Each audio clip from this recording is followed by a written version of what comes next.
Boa noite a todos, graça e paz do Senhor Jesus. Amém.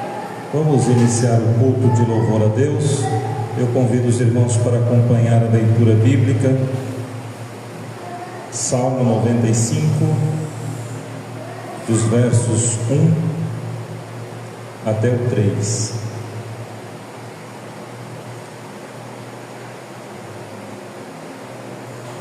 Que diz assim: Vinde, cantemos ao Senhor com júbilo, celebremos o rochedo da nossa salvação.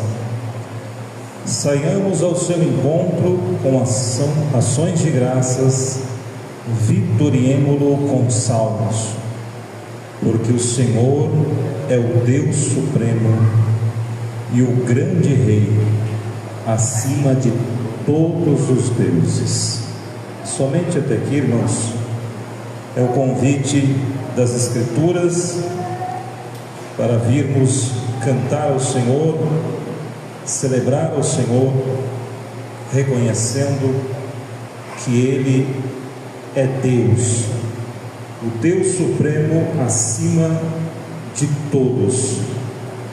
Venhamos com gratidão e com grande alegria. E eu convido os irmãos neste momento para juntos nós orarmos ao Senhor e agradecer a Deus por esse privilégio de estarmos aqui. Vamos orar. Meu Deus, em nome de Jesus, o nosso Senhor, nos rendemos a Ti neste momento. Louvamos, bendizemos e glorificamos o Teu nome, Senhor, por este privilégio a nós concedido de podermos nos reunir para levantar a nossa voz em adoração e expressar, Senhor, a nossa gratidão por tudo que o Senhor tem feito por nós. Realmente o Senhor é bom, infinita é a tua misericórdia, e dia após dia o Senhor tem demonstrado o seu cuidado conosco. Te damos graças por todas as coisas, por cada momento em nossas vidas, até mesmo pelos momentos difíceis nós te louvamos, Senhor, e te pedimos, meu Deus, que nesta noite receba os louvores, escute a nossa voz em oração, fale conosco através da tua palavra. Para nós hoje é também um culto especial, o culto em que nós estaremos realizando e participando da ceia do Senhor, lembrando teu santo sacrifício, tua morte lá na cruz, que por amor se deu em nosso lugar. Que saiamos daqui nesta noite, ó Deus, regozijando, transbordando, renovados e revestidos com teu grande poder. Que cada pessoa aqui presente neste culto possa ser alcançado, Senhor, por tua graça e por teu grande amor, para a honra, glória, louvor e engrandecimento do teu santo, bendito e maravilhoso nome. Amém. Agora nós vamos juntos, irmãos, cantar um hino do nosso inário para louvor, honra e glorificação do nome do Senhor. Rude Cruz.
desce a glória dos céus, o Cordeiro de Deus, ao Calvário brilhante baixou.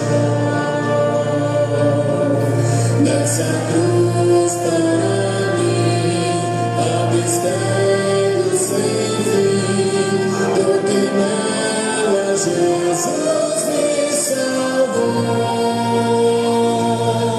Se eu amo a mensagem da cruz, seu triunfo meu gozo será.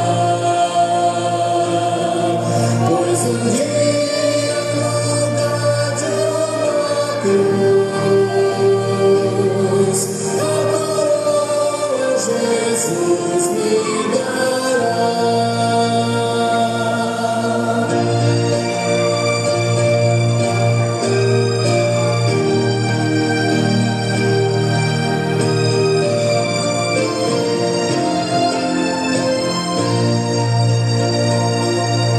Desce a cruz padecer, desprezado morrer, vem Jesus para dar-me perdão. Eu me alegro na cruz, dela vem graça e luz, para minha santificação. Se eu amo a mensagem da cruz, seu triunfo meu gozo será. Pois um dia no lugar de uma cruz, a coroa Jesus me dará.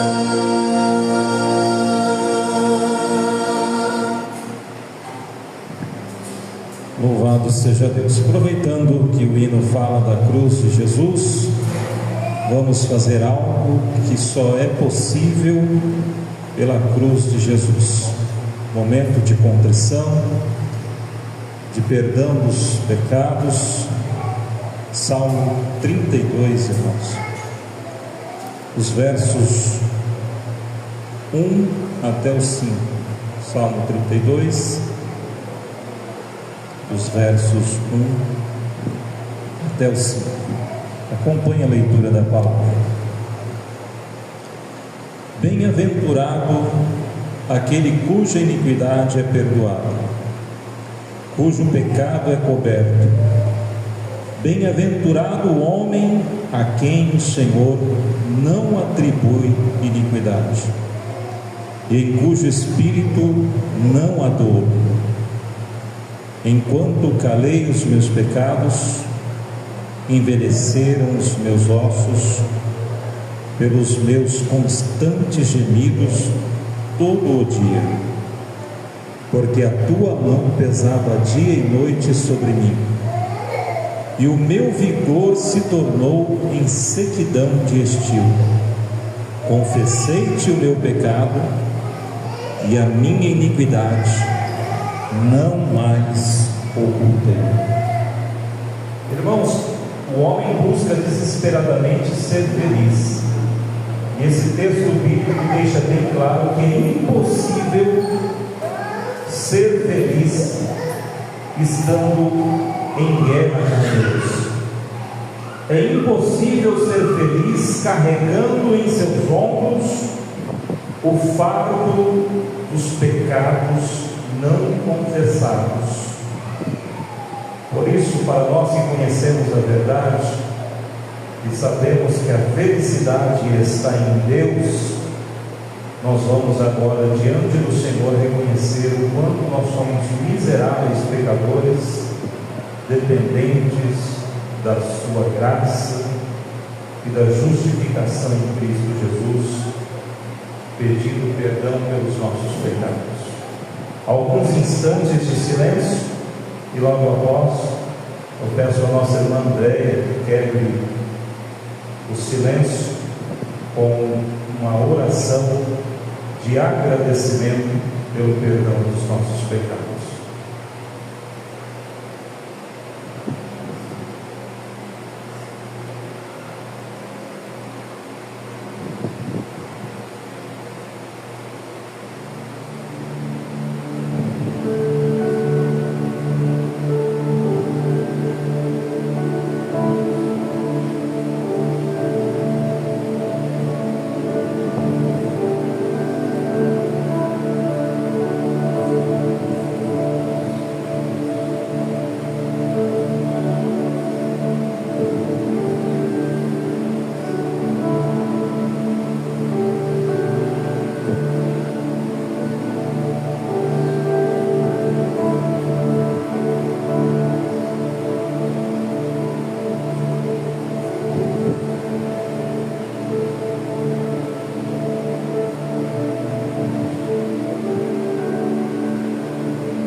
Amém.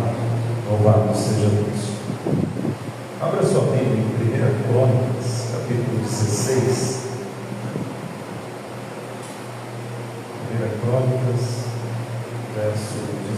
capítulo 16, verso de número 34. 1 Crônicas 16, 34, que diz assim: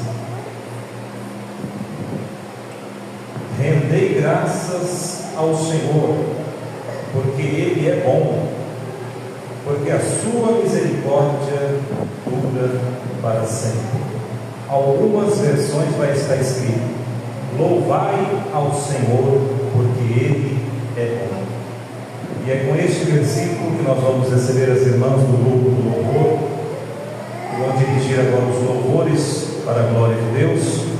Encerrados os louvores, o pastor Robson estará com a palavra para transmitir a palavra de Deus e celebrar a ceia do Senhor.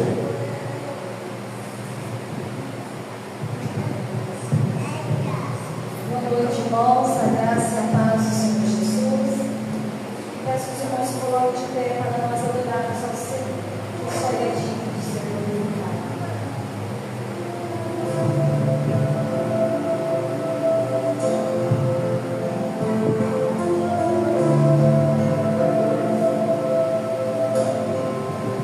Graças a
Senhor, que vamos celebrar aqui essa noite. Pai, obrigado, Senhor. Fala aos nossos corações, não aquilo que nós queremos ouvir, mas aquilo que o Senhor tem, Senhor, fala ao nosso coração essa noite, que possamos sair daqui cheios da Tua graça e da Tua presença, Senhor. Obrigado, Senhor. Eu te louvo, eu te agradeço, em nome de Jesus. Amém.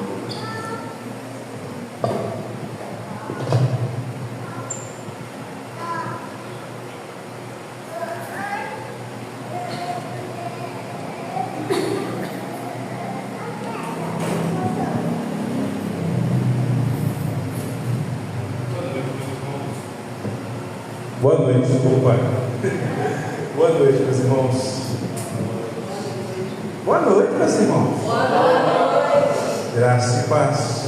É sempre uma bênção poder estar com vocês aqui. Eu estava ansioso para retornar. Nós tivemos só em fevereiro, mês passado, não foi possível estar com os irmãos aqui por conta das atividades. Mas Deus nos permitiu estar com vocês aqui para compartilhar a palavra, principalmente para ter esse clima de comunhão e participar da mesa do Senhor. É uma grande alegria no meu coração estar aqui. E olha, eu pensei que ia ter mais louvores. Que vozes maravilhosas. Bênção. Nós estamos de parabéns. Olha, chegar essa mesa aqui, que vocês definirem o microfone, cada uma a regular isso certinho, vai ficar show de bola. Lindo demais. Muito bonito mesmo. Parabéns pelo cuidado. Meus queridos, nós estamos falando, neste período de Santa Ceia, sobre a mesa do Senhor. Na primeira mensagem, nós estivemos falando sobre o tema do pão, e hoje nós vamos dar continuidade falando. Então, eu quero convidar os irmãos a abrirem as suas Bíblias lá, no livro de Mateus, no capítulo de número 26. Mateus, capítulo de número 26, e nós vamos fazer a leitura do versículo de número 26 até o versículo 30, que é justamente o momento em que o Senhor faz a sua última refeição antes da sua morte, da sua entrega por nós, e também ali ele ministra a ceia do Senhor. Nós estamos aqui no momento da Páscoa. É a última Páscoa que Jesus participa e a última Páscoa que a Igreja do Senhor faz nesses termos. E por uma providência divina, hoje é o domingo em que nós também celebramos a Páscoa, que lembramos desta data toda especial. Então esse texto se torna ainda mais significativo, porque nós sabemos que a verdadeira Páscoa é a mesa do Senhor. A verdadeira Páscoa é o nosso Senhor Jesus, que se entregou por nós. Então isso se faz bem pertinente para nós. Mateus capítulo 26, versículo 26 a 30, eu estarei lendo, os irmãos podem se acompanhar, podem me acompanhar na leitura do texto. Nos diz assim a palavra do Senhor. Enquanto comia, Jesus tomou o pão, abençoou, partiu e deu aos seus discípulos, dizendo: tomai e comei, este é o meu corpo. Em seguida tomou um cálice e, tendo dado graças, deu aos seus discípulos, dizendo: bebei dele todos, porque isto é o meu sangue, o sangue da nova aliança, derramado em favor de muitos, para a remissão de pecados. E digo-vos que desta hora em diante não beberei deste fruto da videira, até aquele dia em que hei de beber novo convosco no reino do meu Pai. E tendo cantado o hino, saíram para o Monte das Oliveiras. Oremos mais uma vez. Pai Santo, maravilhoso Senhor, digno de honra, glória e adoração. Estivemos aqui, ó Deus, nesse primeiro momento do culto, buscando a Tua face. Apresentamos ao Senhor os nossos louvores, reconhecemos as nossas falhas e clamamos ao Senhor pelo pecado, pelo perdão dos nossos pecados. Temos a oportunidade de trazer à casa do Senhor as nossas ofertas e entregar as nossas vidas ao Senhor. Mas esse culto só se torna completo se o Senhor falar aos nossos corações. E essa palavra que é viva, que é poderosa, ela deve penetrar e nos trazer entendimento e conhecimento da Tua verdade a cada dia, a cada instante. Então toma nas Tuas mãos e aplica isso ao nosso coração. Que a nossa mente, o nosso coração esteja aberto ao entendimento das Escrituras. Que eu, ó Pai, seja um instrumento nas Tuas mãos. Não a falar do que eu penso, acho, sinto, mas daquilo que a tua palavra transmite, e exclusivamente da palavra do Senhor. Fala a cada um de nós, em nome de Cristo Jesus. Amém. Para aqueles que estão nos acompanhando pela transmissão online, no canal do Facebook, se eu não me engano, no YouTube tem a gravação do primeiro sermão, né? No canal do YouTube, então você pode assistir e pegar a primeira parte. E os irmãos que estão presentes também, uma coisa vai ajudar a complementar a outra. Então, se você não ouviu a minha primeira pregação, você pode buscar no canal e ver essa segunda parte. Como eu disse, nós estamos falando sobre a ceia do Senhor. E a Santa Ceia é um sublime símbolo da redenção de Cristo. Ele traz e ele comunica profundas verdades espirituais para cada um de nós que conhecemos Cristo como seu Salvador. O reformador e teólogo João Calvino, ele nos lembra que o pão e o vinho são sinais do alimento espiritual que recebemos em Cristo através do poder do teu Santo Espírito. E esta é a verdadeira Páscoa, quando eu comecei falando. É a celebração da libertação que nós temos diante do Senhor. O que nós temos na nossa frente, o que nós temos nas nossas mãos, é a Páscoa judaica. Jesus está celebrando a Páscoa junto com os seus discípulos. E ela celebra a libertação de Israel do Egito. Ali há um cordeiro pascal, que é o símbolo da segurança, porque aquele cordeiro havia sido morto durante o dia, o seu sangue foi passado nos umbrais da porta, e desta forma, então, naquela noite, o anjo da destruição, ele não passa, porque o sangue o retém. Ele não vai, ou ele passa por cima daquela casa e não ataca os filhos de Israel. Este é o simbolismo da Páscoa judaica, apontando exatamente para esta realidade. Mas Jesus, em sua sabedoria, transformou os elementos desta Páscoa agora numa nova aliança. Não nova no sentido de inédito, não nova no sentido de algo inusitado que nunca foi visto, mas nova no sentido de revelar mais profundamente o simbolismo que traz o Antigo Testamento. O que Jesus está fazendo é trazer à luz aquilo que outrora estava oculto. E aqui já fica um adendo dos irmãos. Toda vez que você lê no Novo Testamento os mistérios que foram revelados, o mistério que foi revelado, entenda que isso se refere a Cristo Jesus, que veio e revelou todo o mistério, tudo aquilo que estava como sombra no Antigo Testamento, agora passa a ter luz, passa a ser claro diante de nós, através da obra de Cristo Jesus. Marca então um ato glorioso. Esse ato que Jesus toma, enquanto ele celebra a Páscoa com o cordeiro, com o vinho, com as ervas amargas, ele então toma um pedaço do pão, que faz parte da mesa. Ele dá graças, como deveria ser feito, ele parte esse pão. Então ele diz: tomai e comei, este é meu corpo. Este é meu corpo. Em seguida, logo após o pão, ele toma um cálice, ele ergue, dá graças, e novamente vem distribuindo aos seus discípulos, e dessa vez dizendo: bebei dele todos, porque este é o meu sangue, o sangue da nova aliança, derramado em favor de muitos, para a remissão de pecados. Nos relatos da Santa Ceia, em todos os evangelhos, você vai perceber que Jesus vai sempre falar: este é o meu corpo e este é o meu sangue, referindo-se então a esses dois elementos, o pão e ao vinho. Qual o verdadeiro significado dessas palavras? É o que nós temos falado aqui nestes sermões. Nós aprendemos qual o significado do pão. Nós aprendemos que o pão representa a carne de Cristo, e por que ela foi partida e como ela foi partida. Nós apresentamos isso no primeiro estudo, no primeiro sermão.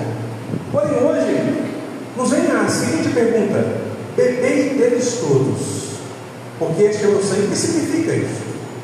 O que significa esta realidade que é apresentada? Por que nós temos o vinho como instrumento deste sangue que é apresentado? O evangelista João é o único que não dá relato sobre a ceia. Ele fala da ceia do Senhor, mas ele não relata como a ceia aconteceu. João, ele se preocupa mais em destacar os ensinamentos que Jesus dá aos seus discípulos.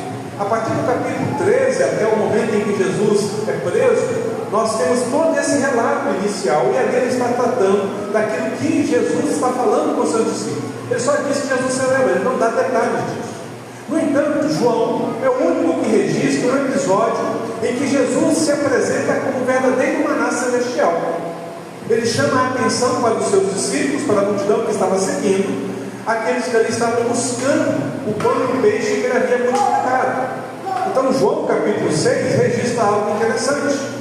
Naquele momento ali que eles estão atuando, Jesus então vai levantar e dizer: eu sou o pão que vocês devem comer de mim, o meu sangue vocês devem de beber. Os religiosos daquela época não entendem, eles não compreendem o que está acontecendo ali. Eles começam a murmurar contra o Senhor Jesus. João 6,41 vai dizer sobre isso. Jesus não dá explicações. No versículo 53 ele simplesmente diz: se não comerdes da minha carne, da carne do Filho do Homem, não beberdes o seu sangue, não tendes vida em vós mesmos. Então, ao falar sobre o verdadeiro alimento espiritual, agora neste episódio com os seus discípulos, com a igreja do Senhor, Jesus menciona agora pela segunda vez que é necessário comer da sua carne e tomar do seu cálice, do seu sangue. Comer a carne e beber o sangue para que se possa ter a vida eterna. Então, quando Jesus pega os elementos da ceia e ali no meio da mesa com os seus discípulos, ele separa esses elementos, e quando ele ergue o pão e diz: esse é o meu corpo, e logo em seguida ele pega o cálice e diz: esse é o meu sangue, com certeza a mente dos discípulos foram lá atrás, nesse episódio em que Jesus diz isso, e eles vão relembrar daquilo que Jesus falou.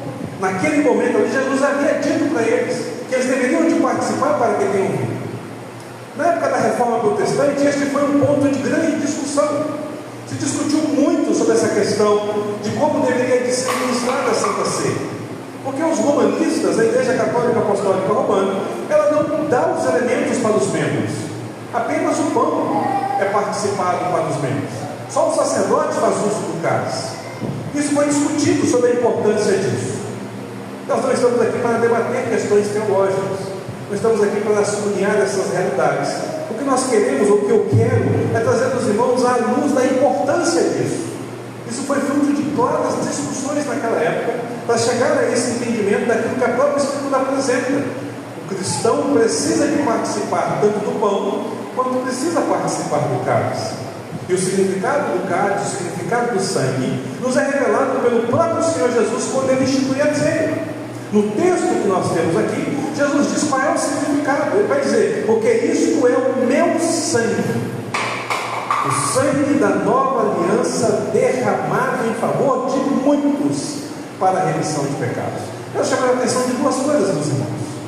Primeiro, você vai perceber que Jesus não disse que o sangue é para a remissão de todos, mas de muitos. Nem todos serão remidos.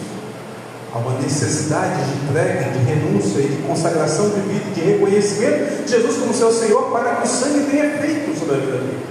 Então, somente esses que confessam Cristo como seu Salvador têm a remissão dos seus pecados através do sangue. E logo em seguida, para aquilo que ele próprio diz: é o sangue de uma nova aliança. Como eu disse, não algo novo no sentido de inédito, mas novo no sentido de revelado.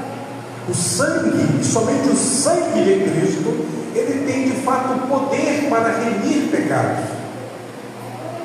O pensamento judaico daquela época era de que o sangue ele simbolizava a vida. Por isso que você vai ver muitas leis sobre não comer do sangue. O sangue simbolizava a vida por uma coisa muito simples: quando o sangue escorre do corpo, a vida se esvai.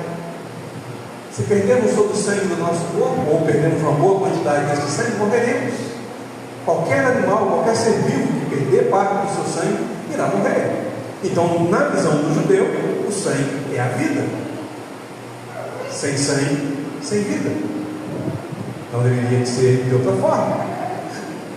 E esse simbolismo, essa realidade comum, essa lógica da própria vida, ela se expressa ao longo do tempo, onde a vida precisa de ser entregue para pagar os pecados. Veja, isso acontece desde sempre. Desde o momento em que Adão pecou, há a necessidade de uma morte substituta. Se você ler Gênesis capítulo 21, versículos 21 e 22, você vai perceber, capítulo 3, versículos 21 e 22, você vai perceber que ali Deus faz para Adão e Eva vestes de peles. Animal foi morto. Porque Deus havia dito que no dia em que Adão pecasse, ele iria morrer. Mas ele não morre de imediato. Porém, animais morrem no lugar. É por isso que nós vamos perceber no capítulo 4 de Gênesis, que quando Caim leva o fruto, ele não é aceito, enquanto que Abel leva da gordura dos animais. Significa que ele sacrificou os animais, que ele queimou esses animais sobre o altar. E o próprio Senhor adverte a Caim: se procederes bem, serás aceito. Era preciso remissão, era preciso que o sangue fosse derramado. Para estar na presença do Senhor, era preciso então que alguém morresse no lugar do pecador, que a vida fosse derramada. Nós vamos ver isso, por exemplo, com Abraão. Quando Abraão está lá no monte, junto com seu filho, para que o seu filho não fosse imolado, para que ele não fosse morto, um cordeiro apareceu com os chifres presos nos ramos, como substituto. E agora, aqui, mais à frente, na Páscoa, para que Israel não morresse, o cordeiro foi morto. E o sangue foi passado nos umbrais, para que o anjo da morte passasse sobre a casa destes. E aquela instituição, então, agora segue. No Monte Sinai, nós vamos perceber que o Senhor dá uma ordem para Israel, onde eles deveriam de fazer um sacrifício constante na presença do Senhor. O Senhor dá ordens específicas para a construção do templo, dá ordem específica para a construção do altar do sacrifício, e dá ordem específica que durante a manhã e a noite deveria todos os dias morrer um cordeiro. Sangue deveria de ser derramado aos pés daquele altar, e aquela carne deveria de ser queimada para lembrar que era necessário vida em lugar de vida. Alguém teria que morrer de forma substituta para que o outro pudesse ter. Desde os primórdios, queridos, as Sagradas Escrituras têm nos ensinado que é preciso que haja derramamento de sangue para que haja uma verdadeira expiação sobre nossas vidas. Contudo, o autor de Hebreus, quando ele escreve a sua carta, ele vai dizer que nem todo o sangue de bodes, cabritos e todos do mundo inteiro é capaz de aplacar ou satisfazer a justiça de Deus para nos limpar de todo pecado. Era preciso de algo mais, de um sangue mais poderoso, mais precioso, para que isso viesse a acontecer. Por isso agora, então, nesse momento, esses elementos agora são separados para mostrar que este que tem a vida preciosa ao ponto de ser suficiente para limpar e lavar o nosso pecado, ele vai se entregar por nós, que de fato a sua vida será derramada, que de fato ele irá morrer pelas nossas vidas. Obrigado, meu irmão. Ele irá se entregar por completo para que a gente possa então encontrar o sacrifício vicário, o sacrifício perfeito, o sacrifício ideal. É o sacrifício que Cristo irá fazer por nós.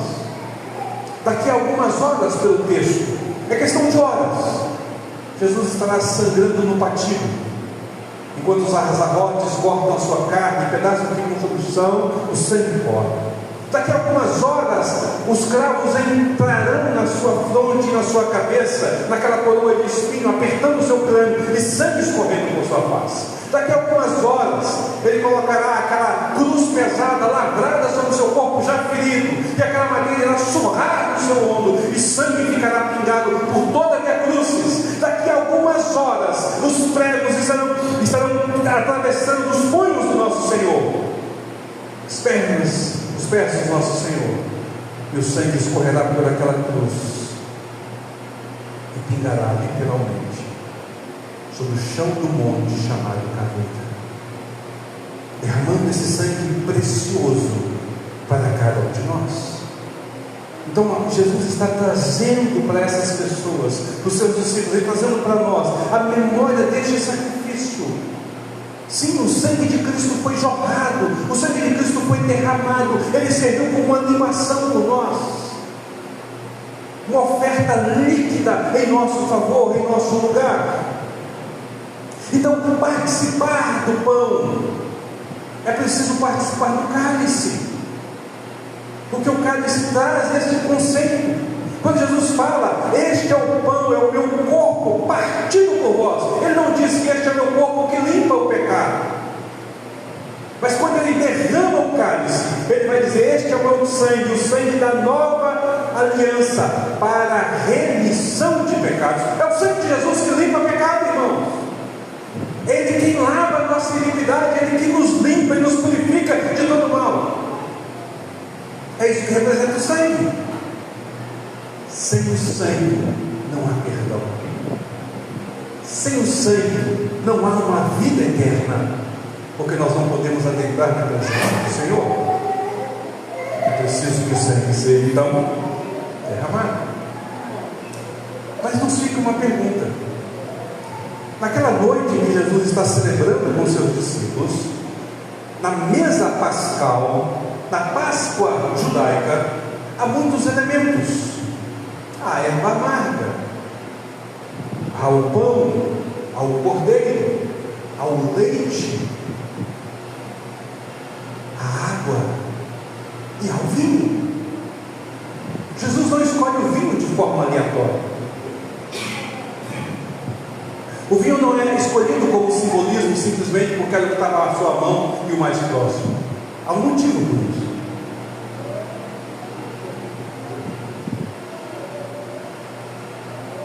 O primeiro motivo que nós vamos perceber está naquilo que ele simboliza, à luz da realidade de que a vida se esvai pelo sangue. E então nós vamos ter pelo menos três razões para ter o vinho como símbolo da Santa Ceia. É por isso que a igreja reformada, ela não aceita que nós venhamos a substituir o pão e a substituir o vinho por outro tipo de coisa.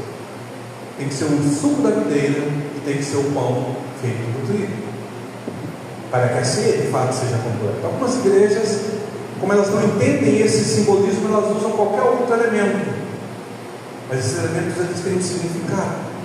E o significado do sangue começa em primeiro lugar por conta da sua cor e do seu encorpamento. Quando nós pegamos o vinho, o suco da videira, a sua forma encorpada e a sua cor vibrante e forte, ainda que não completamente, ela nos lembra o sangue. Ela nos aponta exatamente para o encorpamento do sangue, não com fidelidade plena, mas ao olhar para uma taça contendo um suco da videira, e você olhar para uma outra taça contendo sangue, você vai perceber que há uma certa semelhança nos tons, no encorpamento. Nos faz lembrar disso, nos traz a memória visual daquilo que é de fato a realidade em Cristo, do seu sangue sendo derramado. O segundo simbolismo tem a ver com aquilo que a própria Bíblia diz sobre o vinho. Você vai perceber que o vinho é a fonte de alegria, como nos diz o salmista no Salmo 104, versículo número 15. E Jesus é a fonte da nossa alegria. Sua morte nos traz a alegria da nossa salvação. O seu sangue derramado nos traz a alegria de saber que somos perdoados e podemos estar na presença dele. Ele é o símbolo da alegria. E o terceiro tem a ver com o seu processo de fabricação. Assim como a uva deve ser arrancada do seu pé, pisada, esmagada, deixada durante um tempo ali fermentando, para depois então extrair-se esse precioso líquido, o melhor vinho. Queridos, o nosso Senhor Jesus desceu dos céus, deixou a sua glória em meio à terra. O nosso Senhor Jesus, ele foi ultrajado, ele foi pisado, cuspido, maltratado, humilhado, fustigado, abatido, rasgado por nós. Assim como a uva é esmagada, o filho foi rasgado, a sua pele foi dilacerada, o seu sangue foi sacrificialmente derramado, dolorosamente escorrido pelo seu corpo. A dor que o Senhor sofre pelos pregos atravessando os cravos, atravessando as suas mãos, os seus pés, a dor que ele sente por estar pendurado naquela cruz, os seus músculos sendo estendidos ao máximo, toda essa dor, esse esmagamento, nos faz lembrar do processo de extrair o suco da videira, de esmagar a uva, de apertar, de pressionar, para que possa lhe cair esse líquido precioso. O sangue de Jesus foi exprimido até a última gota,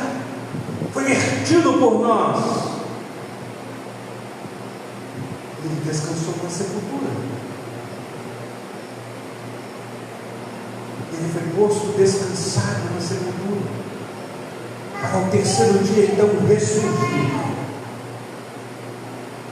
E ao ressurgir, nos dá o que há de mais precioso.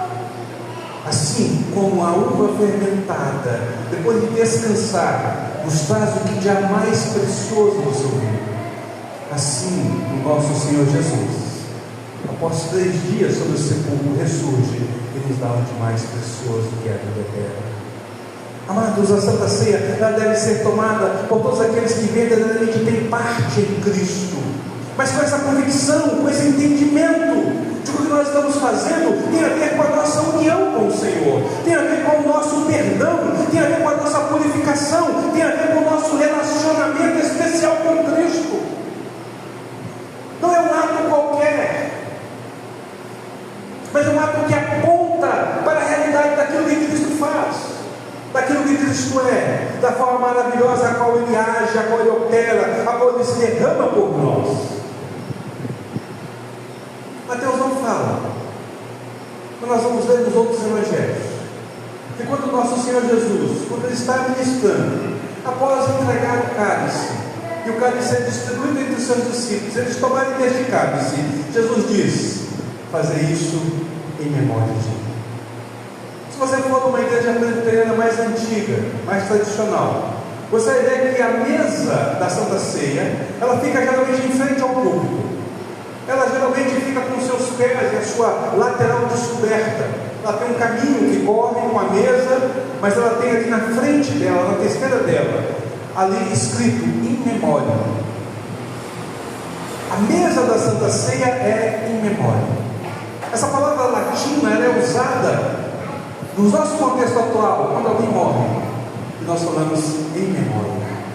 É para relembrar. Jesus antecipa a lembrança da sua morte na primeira ceia. E toda vez que nós tomamos a ceia, toda vez que nós participamos do pão, tomamos do cálice, bebemos dessa vida que foi esvaída, nós lembramos que Ele de fato morreu por nós. Lembramos que o seu sacrifício foi perfeito por nós, que o seu sacrifício foi pleno por nós, foi completo por nós. E esta é a beleza da mesa do Senhor. Esta é a beleza da mesa do nosso amado Senhor. Mas aqui também nos chama a atenção para o fato de que Jesus não apenas diz isso. Quando Ele olha, após os discípulos terem participado do pão, após eles terem tomado do cálice, após Ele ter dito: fazer isso em memória de mim, Ele dá uma promessa. Ele fala assim, e digo-vos, versículo 29, e desta hora em diante não beberei do fruto da videira, até aquele dia em que hei de beber novo convosco no reino do Pai. Enquanto nós fazemos isso para lembrar a morte, ao participar da ceia, nós também devemos ter a esperança e a certeza de que Ele volta para resgatar a sua igreja. Se você ler os evangelhos, você vai perceber que Jesus, na sua ressurreição, não há nenhum relato de que Ele tomou novamente o cálice. Nós o vemos partir o pão junto com seus discípulos no caminho de Emaús, e logo desaparece. Nós o vemos partir o peixe na beira do mar da Galileia, junto com Pedro e seus discípulos. Mas nós não ouvimos o texto bíblico dizer que Ele tomou novamente um cálice. Ele diz: eu não beberei deste cálice. Não beberei deste cálice, até que eu possa beber de novo, junto do meu Pai. E com isso, então, nós percebemos que este cálice tem um peso muito maior. Qual cálice que Jesus está bebendo? Meus amados irmãos, Jesus está bebendo o cálice do sofrimento, o cálice da dor, o cálice do seu derramamento.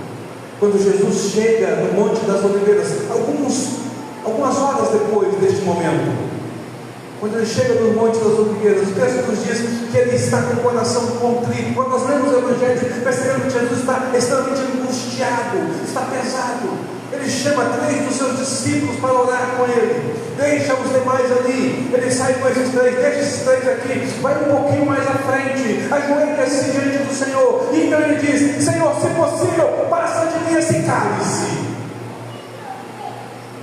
O cálice que ele havia bebido junto com seus discípulos, o sangue que lembrava é o que ia ser vertido. Agora ele diz: se possível, passa de mim esse cálice, contudo seja feita a tua vontade. O cálice da qual nós participamos é o cálice que lembra a morte de Jesus, é o cálice que lembra o sacrifício de Jesus para que nós tenhamos vida, é o cálice que lembra toda a sua dor, todo o seu sofrimento. Ele foi partido por nós. É o cálice que aponta para Isaías 53. O castigo que nos traz a paz estava sobre ele, mas Jesus aqui ele diz que haverá um novo cálice, que ele irá beber agora um novo cálice junto com a igreja. Não será mais um cálice do sofrimento, irmãos. Que cálice é esse? Que cálice novo é esse que nós vamos participar? Então nós temos que lembrar que quando Jesus voltar, tudo será consumado, a perfeição será estabelecida, todos os inimigos serão derrotados, acabados, aniquilados, destruídos, lançados no inferno. E ele então juntará a sua igreja no banquete da noiva, nas bodas do Cordeiro, e assentado sobre essa mesa celestial, ele então tomará o suco da vitória, o cálice da vitória. Onde nós vemos isso? Salmo 53, Salmo 23. Salmo 23 ele traz 2 alusões. Ele fala da primeira alusão a respeito do pastor: o Senhor é meu pastor. Versículos 1 a 4 ele vai tratar exatamente sobre o nosso compromisso, sobre o cuidado de Deus sobre nós. Ele nos guia pela vereda da sombra e da morte. Ele nos leva até o alimento precioso, os pastos verdejantes. Ele nos leva até as águas de descanso. Ele nos guarda, nos protege o tempo todo. Porém, quando chega no versículo 5 e o versículo 6, há uma virada no sol. Ele já não está falando mais de cordeiro. Ele está falando agora de uma mesa posta. Ele está falando agora de um cálice que transborda. Ele está falando agora de inimigos que foram vencidos. Ele está falando agora de uma vitória que acontece. A visão agora é outra. É de um rei que venceu a luta. É de um herói que venceu os seus inimigos. É um banquete que é feito para homenagear a sua vitória, para lembrar a sua grandeza, o seu poder, a sua majestade. Ele não diz: prepara-me uma mesa na presença dos meus adversários. Unge minhas cabeças com óleo, bondade e misericórdia certamente me seguirão todos os dias da minha vida, e eu habitarei na casa do Senhor para sempre. Ele está dizendo: eu agora venci, sou vitorioso. Mas há uma fala que eu deliberadamente soltei deste salmo para nos fazer chamar a atenção para o fato de que ele vai dizer, depois de unge a minha cabeça com óleo, o meu cálice transborda. Ah, queridos, o novo cálice é o cálice da vitória, é um cálice transbordante na mesa do Senhor. Quando nós vamos para o Apocalipse, nós vamos ver isso. Seremos uma festa celebrando a vitória junto ao Cordeiro, como noiva celestial, estaremos junto do nosso amado Senhor, celebrando toda a vitória que é apresentada. O cálice também aponta para isso.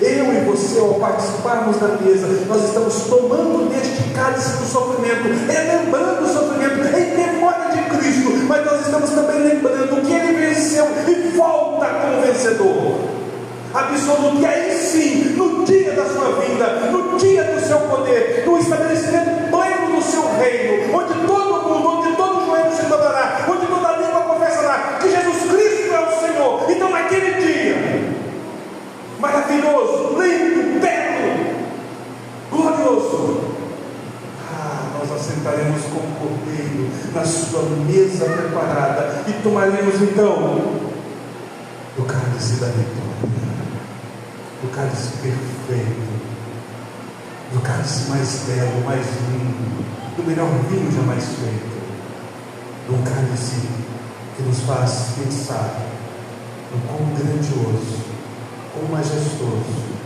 quão maravilhoso é este Senhor sobre nossas vidas. É este o cálice que nós iremos falar. Agora, tomamos o cálice da memória do sofrimento que foi causado e que nos aponta para o futuro cálice, o cálice da vitória, não minha, não sua, não por nossos méritos, não pela nossa força ou pela nossa capacidade, mas por Cristo Jesus em nosso lugar. Sim, somos mais que vencedores, sim, somos vitoriosos, não porque somos capazes, mas porque Cristo se entregou por nós. Portanto, querido, toda vez que você tomar do cálice, toda vez que você participar do pão, toda vez que você vir a esta casa para experimentar este alimento, lembre-se dos dois significados que ele tem. Aponta para o que foi feito e nos guia para o que será feito.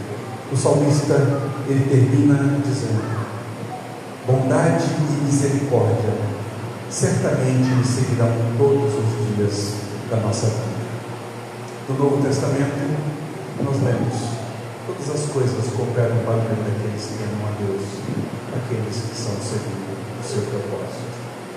Bondade e misericórdia estão nos seguindo todos os dias da nossa vida, e nós habitaremos na casa do Senhor para todo sempre. Baixe sua cabeça, feche seus olhos, vamos orar nesse instante.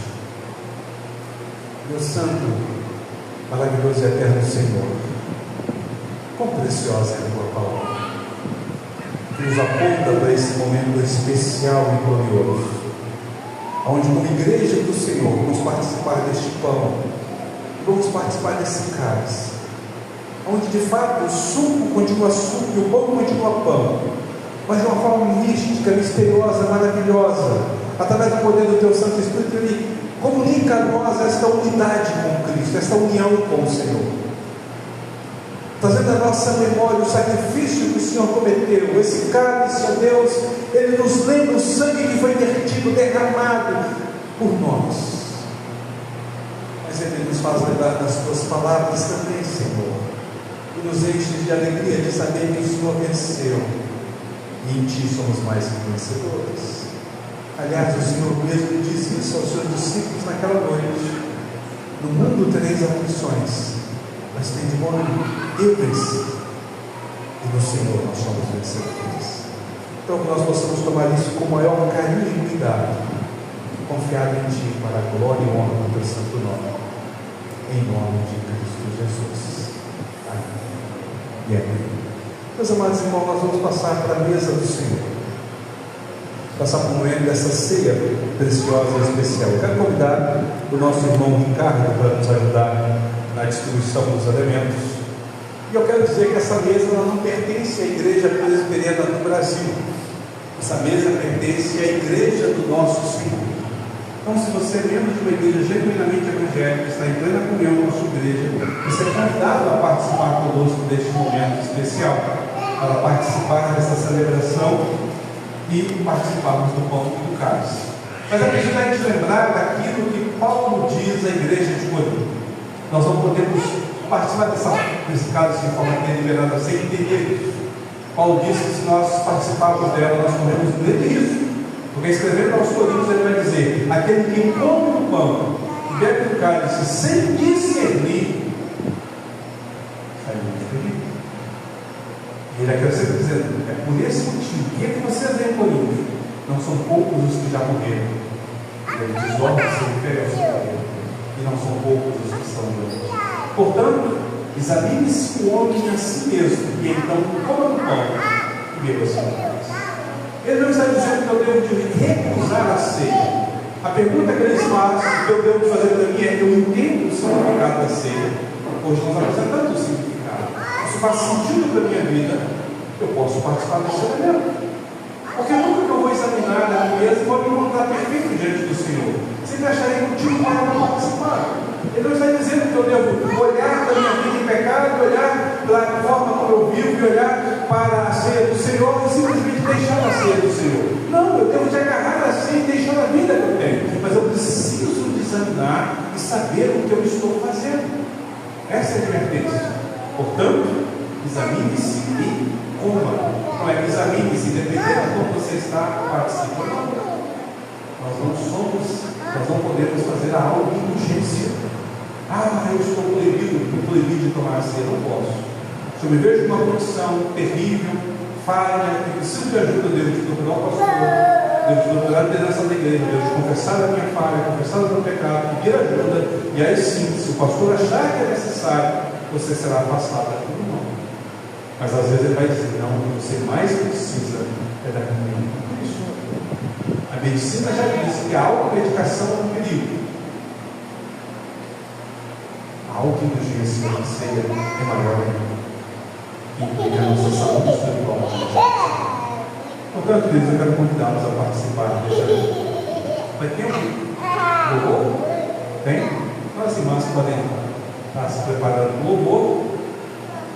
Quando nós vamos estar se separando esse momento, pedir o nosso irmão Ricardo para orar, separando os elementos desse uso comum, desse momento especial. Então nós vamos distribuir a ceia. Deus, em nome de Jesus, aqui estamos diante da mesa do Senhor, para a glória, louvor e engrandecimento do teu santo nome, rememoramos o santo sacrifício de Jesus, derramou seu sangue por nós, nos ofereceu sua vida em nosso lugar. Nós somos eternamente gratos, ó Pai. Louvamos, bendizemos e glorificamos o teu santo nome. Para a glória e louvor do Senhor, que ao participarmos da ceia, sejamos renovados para a tua glória. Amém. Nós vamos distribuir os dois elementos, você aguarda para que possamos participar juntos. Irmã?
Meus amados irmãos, participemos do pão e do cálice.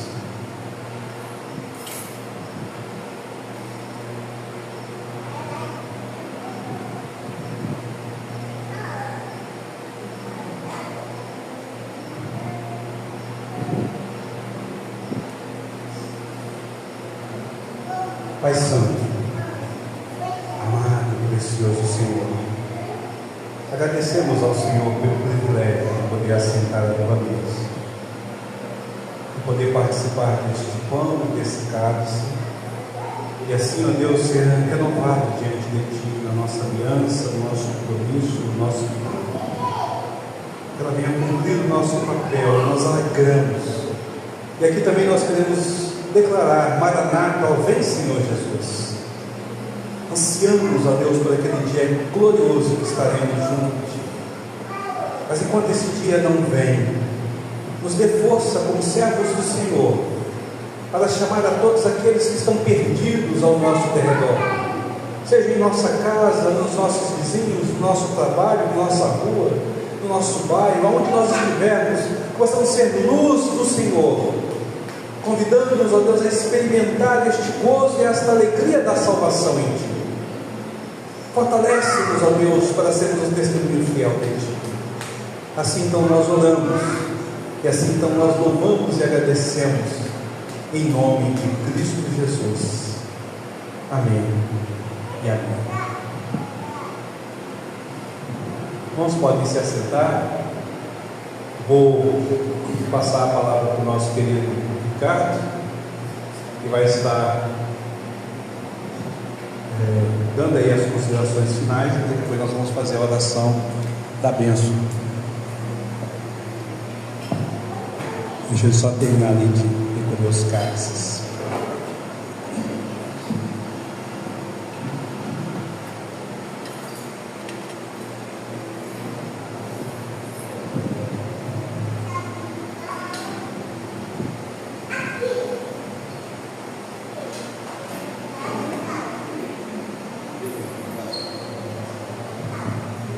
Deus abençoe o pastor Robson, sua esposa, vieram de tão longe, a viagem de uma estrada que tem seus perigos, mas nós louvamos a Deus por eles estarem aqui.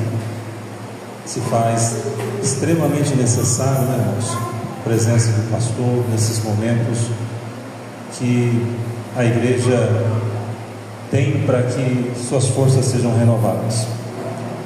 Lembrando que a nossa irmã missionária Filomena está de férias, em viagem para outro estado, está de volta à sua terra natal.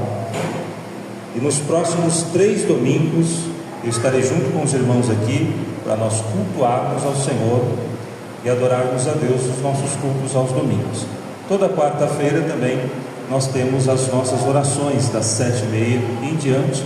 Todos os irmãos estão convidados. Que Deus abençoe grandemente a vida de todos vocês.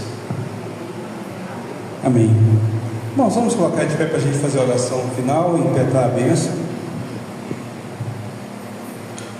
Glorioso Deus, te agradecemos por esse momento especial de poder cultuá-lo, de exaltar o teu santo nome e participar da tua mesa. Agora rogamos ao Senhor que nos leve para os nossos lares em segurança, nos dê uma semana abençoada na tua presença, que possamos estar ativos e vibrantes no trabalho do Senhor, para a tua glória e para a tua honra.